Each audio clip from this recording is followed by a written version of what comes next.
Okay, I'm going to teach you how to proof Cycle 3 for Memory Master. So this would be the parent proof, the other adult proof, or the tutor proof where you're asking 100% of the material. The first thing that you need to locate are those proof pages that are inside your Foundations Guide. They are one subject per spread. It's the whole 2 pages is one entire subject, weeks 1 through 24. So you need to locate these. You can just use your Foundations Guide or you can photocopy them like I have done for you here. So I'm going to ask the prompts. I'm going to ask just a little bit from each subject to demonstrate how it's done. And then I have a potential memory master here who's going to answer for me so that you can really hear a real thing. Tell me about Columbus. In 1492, Columbus made the first of 4 trips to the Caribbean on 3 Spanish ships named the Niña, the Pinta, and the Santa Maria. Excellent. And this time, mess something up on purpose, okay? Tell me about Pearl Harbor. On December 8th, 1941, the Japanese... Okay, hang on. Can you try that one more time because you didn't get the date quite right? On December 7th, 1941, the Japanese bombed Pearl Harbor, Hawaii, causing the United States to join the Allies in World War II. Okay, so I stopped him to have him fix it. You could also just wait until he's done and then tell him to fix that part. It's up to you. Please keep in mind that if they don't say a word or change a word, but it doesn't change the meaning of the fact, then it's fine. Like if they say is or some, it's mostly articles. When they change the articles, it doesn't matter that much. But things like names, locations, dates are really important, so they cannot miss them. If they were to miss it and it's just not coming, then you can move on to another subject and come back to that later. So don't give them 12 chances, but you could give them, a couple chances to kind of get it while you're in here and then go away and come back and hopefully they can get it then. So history is really simple. You just ask that bolded prompt and they respond with what's there. Please also note that the CC songs add some words. So those added words are not required. Only what's required in the Foundations Guide on those proof sheets is what is required for Memory Master. Moving on to English. So we've got a good number of definitions here, which you would just say, tell me, what is an infinitive? An infinitive is to use a verb. Uses a noun, adjective, or adverb. Excellent. So that's weeks 1 through 3, 17 through 22. Those are just definitions.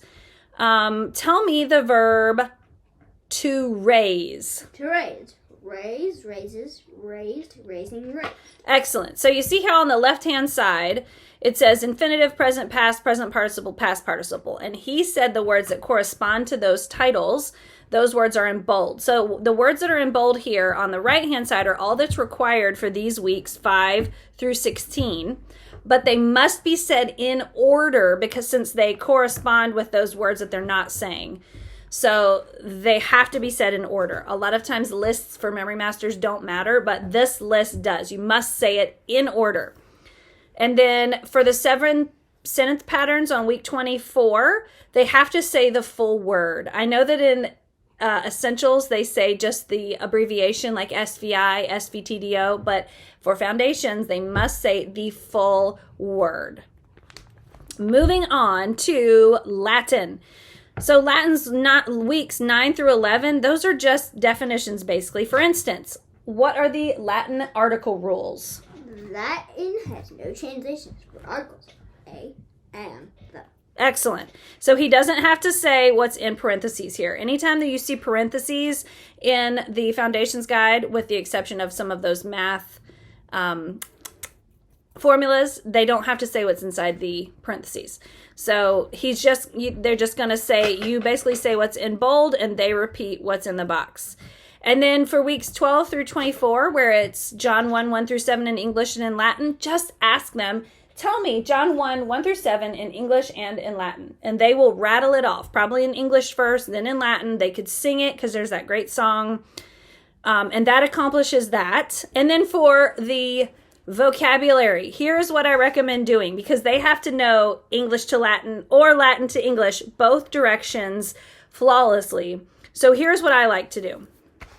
I kind of go like this through the guide, okay? So I'm going to either say English or Latin, and you're just going to say the other one, okay? In.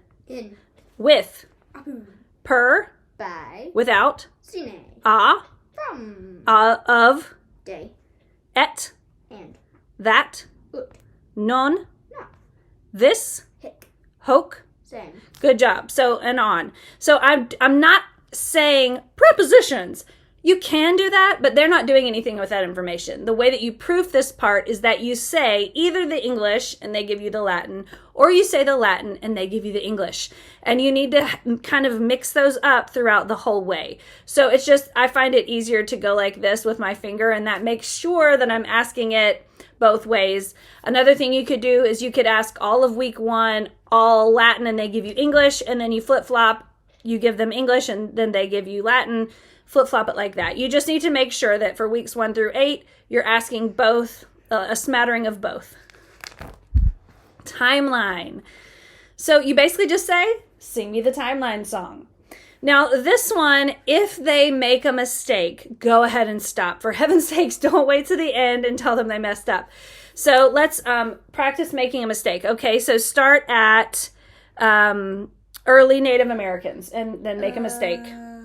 Well, say early Native Americans. Israel divides into 2 kingdoms. Homer and Hesiod were founded by Romulus and Remus. Make a mistake. Israel falls to Persia. Okay, hang on just a second. Try that. Start back at. So I'm going to basically back him up one event, and I'm even going to sing that for him so that he can get started again. So I'm singing the last thing he did right. Start at Rome founded by Romulus and Remus. Rome founded by Romulus and Remus. Israel falls to Assyria. And then he continues.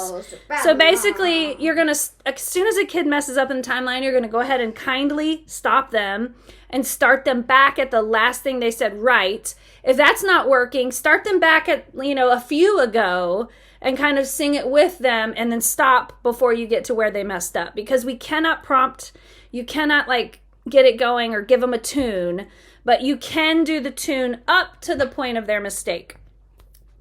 So that's how you would do timeline. Presidents is part of the timeline. Make sure you say, tell me the U.S. presidents. Make sure you add in Biden, even though he's not written in the Foundation's Guide. Still, they need to say Biden at the end. We've had him as president for over 3 years now. Moving on to math. If your student is not age 10 by the time of proofing, they can do skip counting.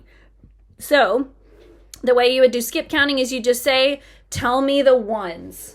1, 2, 3, 4, 5, 6, 7, 8, 9, 10, 11, 12, 13, 14. And you would say, tell me the 2s, and they rattle through it. Tell me the 3s, and they rattle through it, and they can sing the song. Again, because these songs can be longer, if they make a mistake, maybe consider just going ahead and stopping them and saying, wait, try that again. Start over. If they are age 10 by the proof, they have to use, for the proof, CC's flashcards. So these flashcards need to be shuffled and all out of order. Okay, so they're not in any kind of certain order. They need to do both sides. If your student wants to do half of it and then do another subject and then come back and do the half, or if you want to split it into quarters, but by the end of the proof, they need to have done the entire stack, front and back. So the Memory Master rules say that kids need to verbalize it. They need to say 3 times 7 is 21. In our community, I don't require them to verbalize the fact. I just let them say 21. Okay? I feel like that's a little bit more realistic for actual math. When you're working math on your paper, you're not saying the fact out loud. You're seeing it and then saying the answer. So it's up to you. I don't feel like either of those is that big of a deal. Some kids still prefer to say the fact, even though my community doesn't require it. Either one is completely fine, obviously. If they make a mistake, then you would just say, try that again. If they're still not getting it, I would just put it elsewhere in the deck. They're probably going to get it the next time you come up to it. So don't worry. They're going to be nervous. They're going to have some mistakes. But because we are mastery, not perfection, we can give them some grace and give them some time to figure it out. Okay, so all students, no matter what their age, can skip count the squares and cubes. So for instance, Weston, tell me the squares. 1, 4, 9, 16, 25, 36, 49, 64, 81, 100, 121, 144, 169, 196, 225. Excellent. Now for weeks 12 through 24, I'm asking them what's in the bold here, and they're responding with the things below. So Weston, teaspoons and tablespoons. Teaspoons, tablespoons, glue it up. Excellent. Now, here's where one of the exceptions to the parentheses rule, we really do want them to say 3.14 for pi on weeks 19 and 20. So, for instance, Weston, what is the area of a circle? The area of a circle equals pi 3.14 times the radius squared. Great.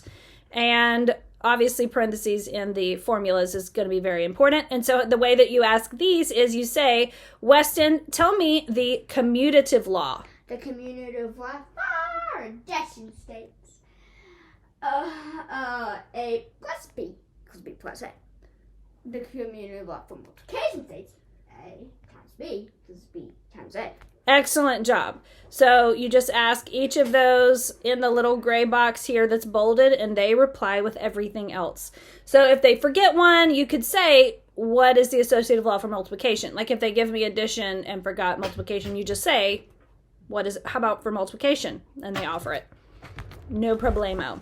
Okay, science. So science is one where the specific rule is that they must answer in a complete sentence. Also, lots and lots of lists throughout the science memory work. These lists here in most of it don't matter. It doesn't matter if they list them out of order. But week 16 through 18, where they're listing off the first 12 elements of the periodic table, obviously those need to be in order.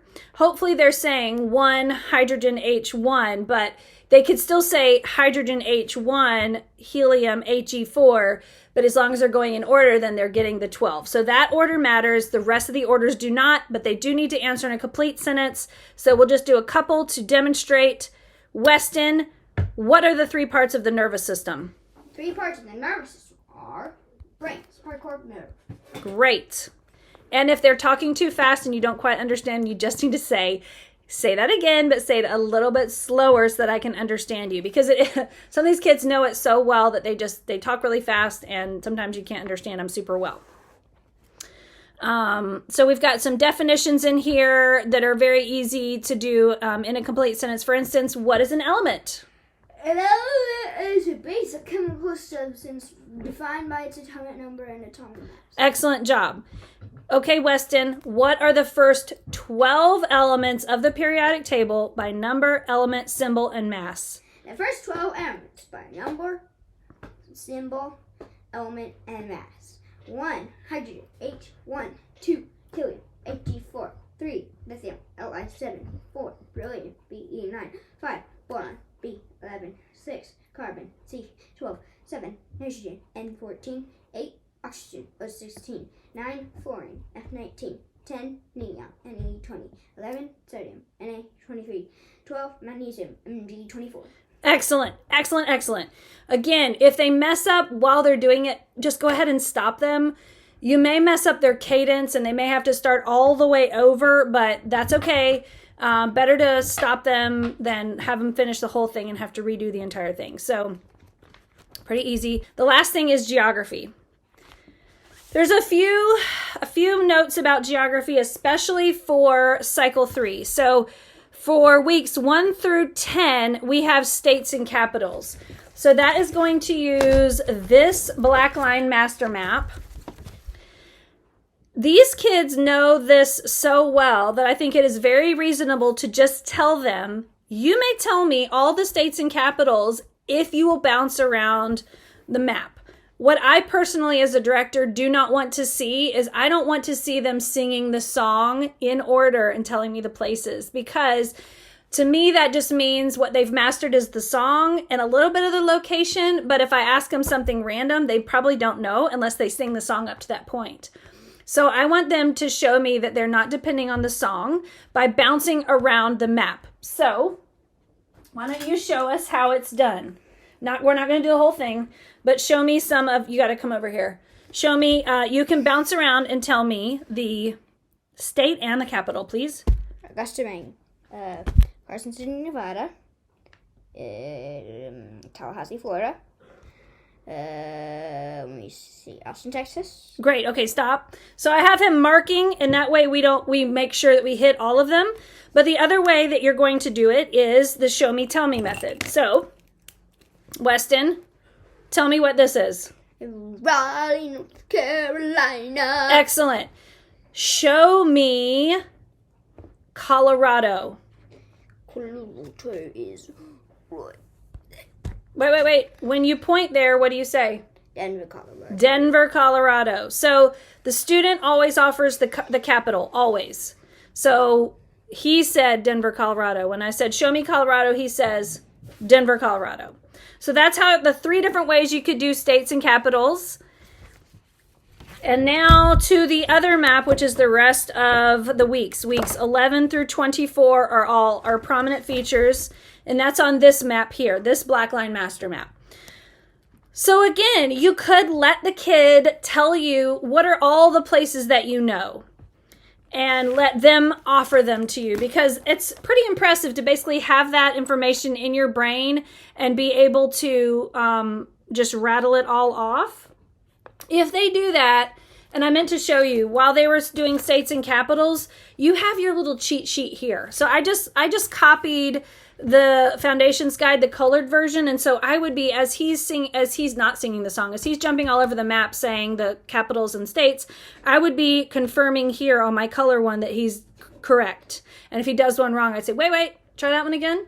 So same for this map. I've got my color map, and if he wants to go through and go all over the map telling me different things, then as he's telling them to me, I can mark them off here on my map.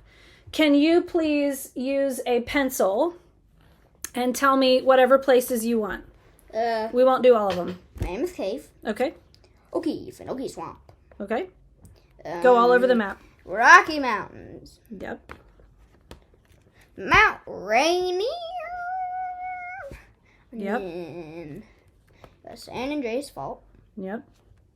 Okay, stop. So that's one way you could do it. The other way is show me, tell me. So you hold that pencil. I will hold a pencil. Weston, show me the Mississippi River. Great. So I like to mark it off here to make sure that I'm getting all the places. But the other thing is you can go week by week. You can have this visible to yourself, the proofer to yourself, and you can go week by week. You can do mountains. You can say, Weston, show me the White Mountains. The White Mountains right there. So as he looks there, I'm looking here. I'm confirming he got the White Mountains, okay? Weston, show me the Green Mountains. Whoop. I'm confirming here. Yes, Green Mountains. Show me the Adirondack Mountains. Yep. Show me the Allegheny Mountains. Yep. So while he is looking there, once he shows me, then I can look on the map and see if he's right. And now when I go to my next week, I can ask it the other way. I can say, okay, that's here. Okay, Weston, what is this? That is the Great Valley. Yes. Weston, what is this, the little triangles? The Blue Ridge Mountains. Great. What are these? The Great Smoky Mountains. That's right. So now I'm looking for that one, which is here. So what is this, Weston? The Cumberland. Excellent. And the last one on that week is this one. What is this black triangle? Mount Mitchell. Okay, so that's that way to do it. I love to just look at my map and mark things off. It feels faster and more efficient, but you can do it however you want. It doesn't matter. It's okay if you're going slowly because you don't know where the places are, but it's okay. It really is okay to go slowly through geography. I have my trails marked on here because it just is easier. You don't need to do that for the proofs. Probably for the actual proofs, they will not be marked. It just would be black. This is just how we're studying. So I think that is all the subjects. And I think that's all the subjects. Hopefully this has helped you feel more confident in your proofing abilities. And if you have any questions, leave them for me in the comments. And thanks, Weston.